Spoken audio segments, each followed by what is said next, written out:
Hello everyone. Welcome to Module 4. So we have a busy week ahead of us, a big week ahead of us, but it is manageable. Y'all can do it, and I'm here to help you do it. So I'm looking here at the overview of what we have, and I'll go through it one by one, but first of all, I want to touch a little bit on the examples of this type of essay that other students have composed, and just point out a few things. And I'm going to talk about the peer review process and the final submission. So please stick with me, okay? So here I'm just going to open up here. You're already here because you're looking at the video. So let's see what's next. I have these student examples, and hopefully you've already looked at them.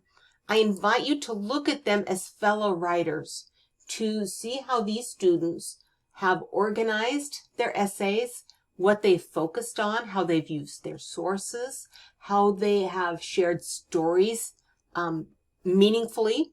So let's look at this one really quickly. And remember, there is creative wiggle room and license with this type of writing. Yes, it's research-based. Yes, it's really compelling and mature, but there's still room for creativity. And this student engages a little bit. There's even room for more, but he engages a little bit by starting off with this really compelling kind of scenario, how we overthink things, how we judge, how we worry about what other people are thinking, or try and imagine that and become just overwhelmed by our own thinking. And he introduces himself, and then the student continues with that. And that's a really compelling opening. That's a very compelling opening that invites the students in. Remember, you're writing this to an audience of Paradise Valley peers, students, not professors, not researchers, the students. And so I think everyone, but mainly that group of people, are really going to resonate, or this is going to resonate with them.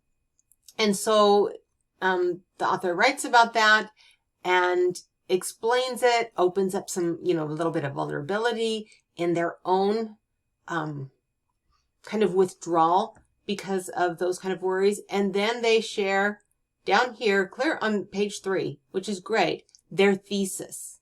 Okay, here is the thesis right here. The feeling of acceptance and community that I gain from interacting with my circle of marijuana smokers, which is their subculture, has helped alleviate these feelings of loneliness and isolation, which shows that it's possible and important for college students to find means of social connection, even if those means are non-traditional and a bit controversial. So that's this student's argument. The thing that they identified was the connection and the comfort and the community they found within this friend group. And the social relevance is, hey, everybody's feeling isolated. Everybody's feeling lonely. It's an epidemic. So we need to do things to combat that. And then he gets to, first of all, he chooses to get right into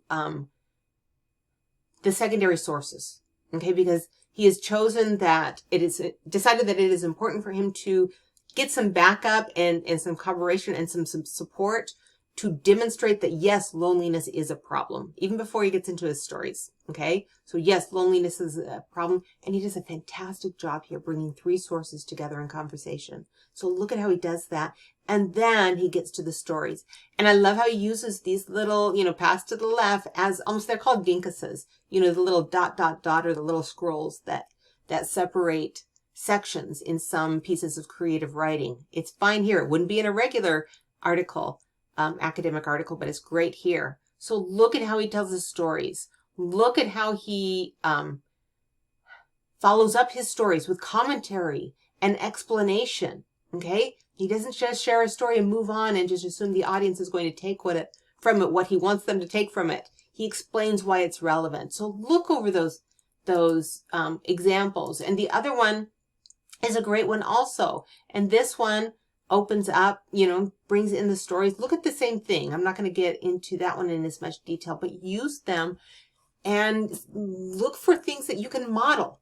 Ways of organizing, ways of telling stories, ways of guiding the audience through time, because you're going to go back and forth between, now and in your history. So make sure your audience knows where you are at all times, where you want them to be at all times.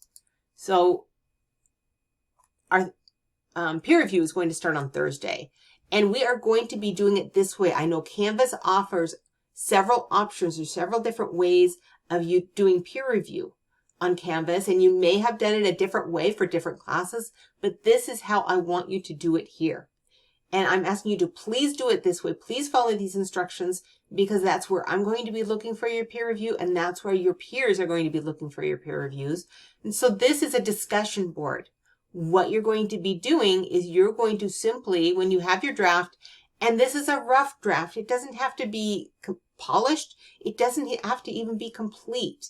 You can, even if you have your introduction only, try to have more than that, but get something in there that you can get feedback on. Granted, the more you share here, the more you're going to get feedback on.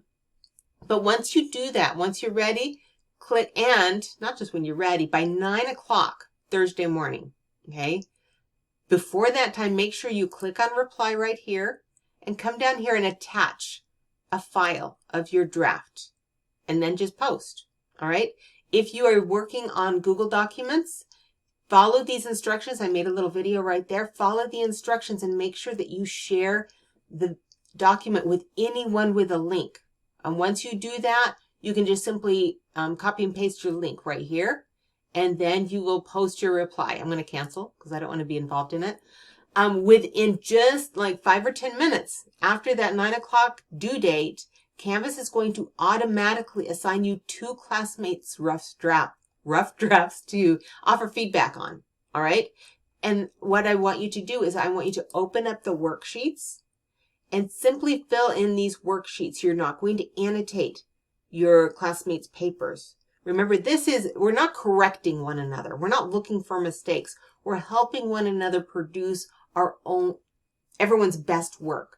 So be in that mindset that we're helping, and just kind of offer one another some good feedback. And once you fill those all out, you will save it and then find your classmates' original post. And here, I'll show you really quick. I'll do, test, and I'm going to post, and then you will find maybe test student was your student. You would simply go to reply and attach your filled out worksheet for them right here, and then post that. Okay. And then once it's over, make sure you go to your submission and find your feedback worksheets on your paper. So you can consider all of those comments and ideas and feedback and all of that. Okay. Also, because the turnaround is so quick, I simply do not have time to give everyone feedback right now.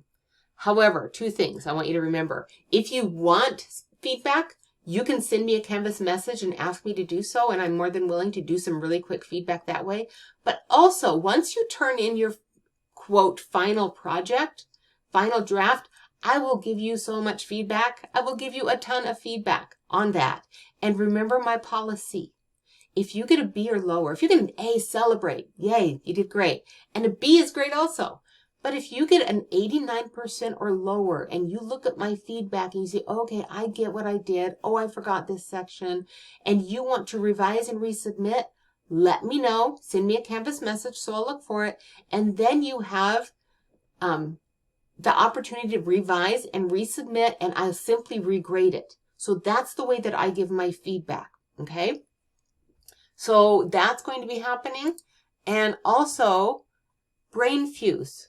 Oh, I'm going to have to move this over a little bit so we can see Brain Fuse.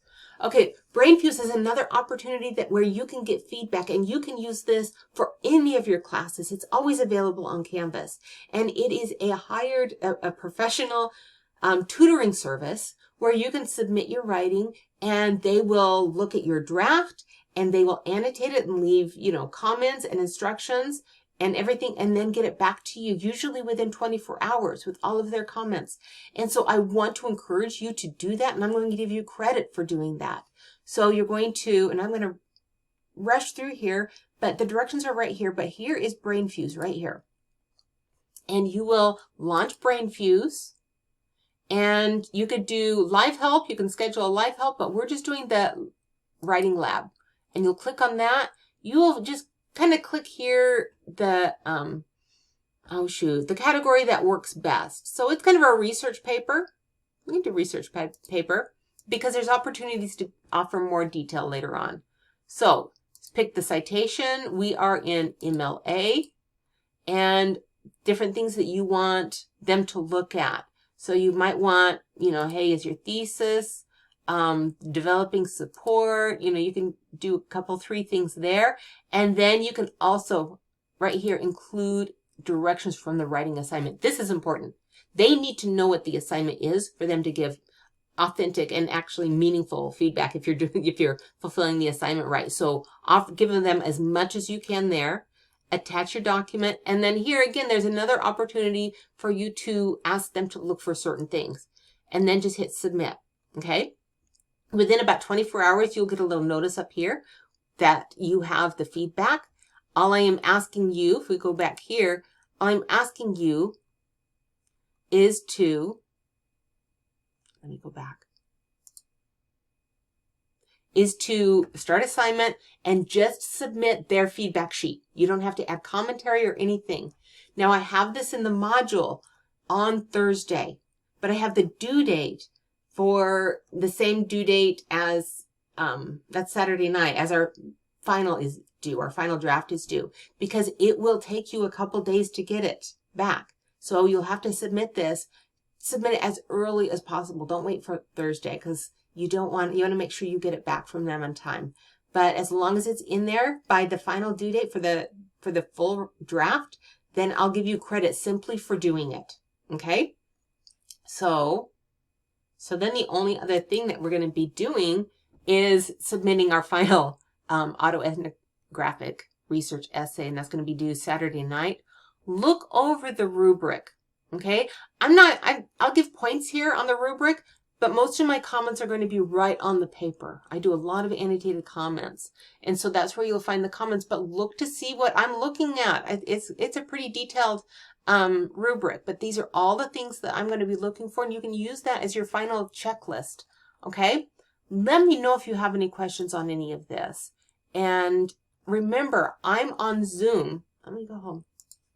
I'm on Zoom, and here's the link, every Tuesday and Thursday between 2 and 3 o'clock in the afternoon, Arizona time. So if you want to use that link and just pop in and ask me questions, that's absolutely fine. I'm also in my office in person. It's M269 if you're ever on campus. I'm also in my office Tuesday and Thursday mornings, even though I'm not on Zoom during that time. But please, if you have any questions, reach out, drop in my Zoom, drop in my office, and I am here to help you. All right? Have a great week.